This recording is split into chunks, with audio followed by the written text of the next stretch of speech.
Good evening, all. Ira Epstein, and here we are with and we're now at Tuesday, and it is the 3rd of March, 2026, your financial market update. And on this update, I want to remind everybody, once you go into one of these war scenarios, give the market a couple of days to get that scenario under its feet. And that's basically what I think we're doing right now. By the end of the day, even though you opened lower tonight, you made back a tremendous amount of the loss that we saw in the S&P. The gold market was down nearly $300 an ounce. Intraday, silver got beaten up, and you can see you're still coming down a little bit in the silver, up in the gold, and the copper got beaten up. So you don't need to be a hero. You don't need to trade every environment unless you're going to be in front of that screen. And as a day trader, this is a dream come true. Day traders, this is what they do. They watch the screens, they sit in front of them, and they go back and forth. The more position or the swing trader, that is more what I am. I like to think I am. That's not what they do. They wait for it to settle up and do something else. But for a day trader, let me tell you, this is heaven on steroids because the volume is big, the swings are magnificent, and you get rewarded if you know what you're doing. If you don't know what you're doing, I pray that you have a tight stop because they get hit very quickly. It's that simple if you're wrong. All right. So as we look at all this, we see the currency market trying to stabilize as best as it can, just temporarily. In terms of news, you're going to get the Mortgage Bankers Association numbers at 6 in the morning. Expect them to show an increase in activity because prior to Saturday, which was, obviously Monday through Friday, we were seeing interest rates drop. We even got under the 3.99 level, 4% level is what I want to say in the 10-year note. So I think that it would pick up. ADP numbers, they're looking for more than double of what they got for January. And in the ISM, it looks pretty stable at this point. Now, one other thing the market's going to look at is Stats Canada on this Thursday. We're going to see their first look at planting intentions. It's important because we haven't seen our planting really that's coming. And it'll show farmers what they're going to plant, what they think to do, how they move the acreage around. So pay attention. That's all coming at us very soon in the grain markets. And grains actually performed very well today, considering all things going on in the U.S. So as we step into the S&P, again, the market is under the 18-day average, and maybe we should just move this, and I'll do it with you like that. Because when the market's under it, I like to show you that it's under that number, and now you can see that it is, okay? So that gives the market a downside bias on a weekly basis, and it's down 1.11% for the week.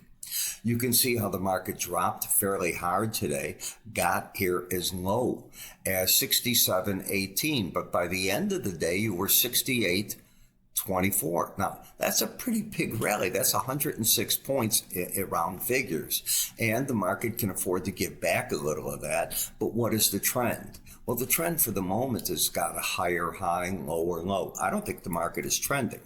When you take a look at where I expect resistance, I think you should do it right here at the 100-day average in green and the 18 in the red.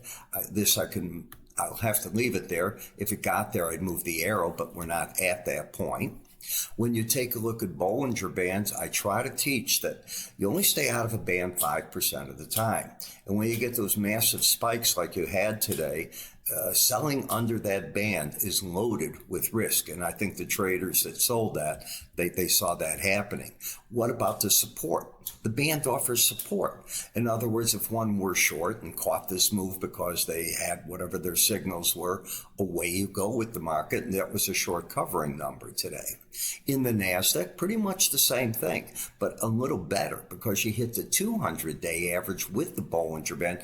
Folks, that's like hitting in a car at 80 miles an hour, a barrier.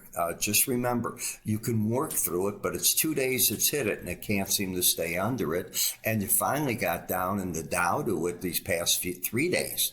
And look what's going. The market is trying to hold the same type of thing at that point.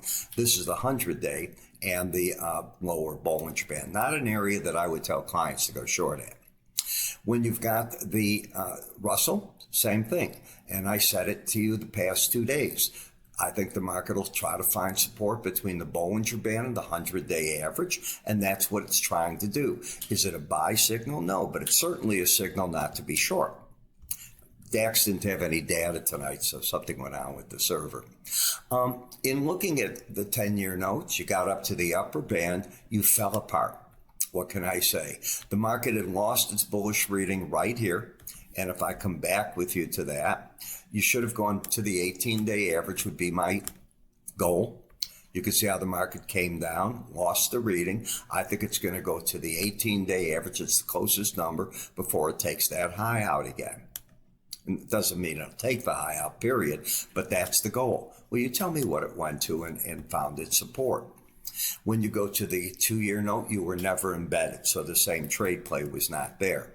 Then we get to the dollar index. Well, to me, this is a classic overbought market, a market that is likely to pull back very quickly and see if it can find support at the combination of the 100-day average and the Bollinger Band, and maybe even down to the 200-day. In other words, yes, it can stay over the Bollinger Band, but the odds of it are each day against it. You start off with 5% odds, so now coming into tomorrow, 4% odds. I take each day that it does that, and I subtract an odd from it. When I come to the euro, a flip-flop of it. So now you had a day under it, 4% chance. I think it's going to try to get over the Bollinger Band. Is that a buy signal? No, but it's certainly a signal not to be short. Japanese yen, I think I was early on the guy that was the most bearish on this rally, and I said I think it'll fail up here because I have no faith that the central government's going to stand up to the prime minister, and she wants a weaker yen, and she wants to get her campaign promises done, and she wants to spur the economy on. In Bitcoin, I question if we haven't made a low. I'm thinking we have. It'll take a lot of work to get under the 60,460 level. You have higher highs, higher lows in the market. The Brent market, well, you know that Brent is shut off.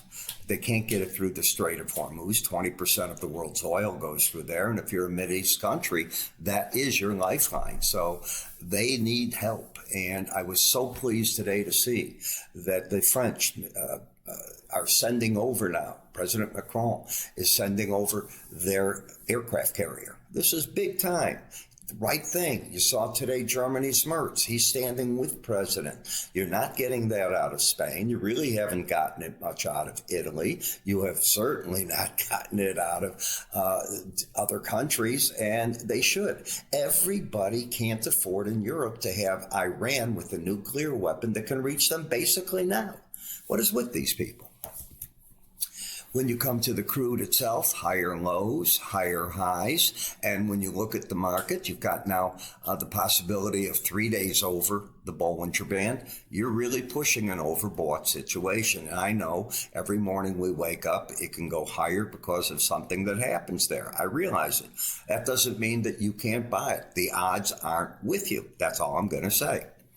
And same in the gasoline market. You already heard the president talking. What I didn't hear today, and we had heard yesterday from Secretary of State Rubio, that we were going to have a plan come out, maybe I missed it, from Scott Bessent and our energy secretary to lower the prices. I don't know what's going on there, but maybe I just missed it.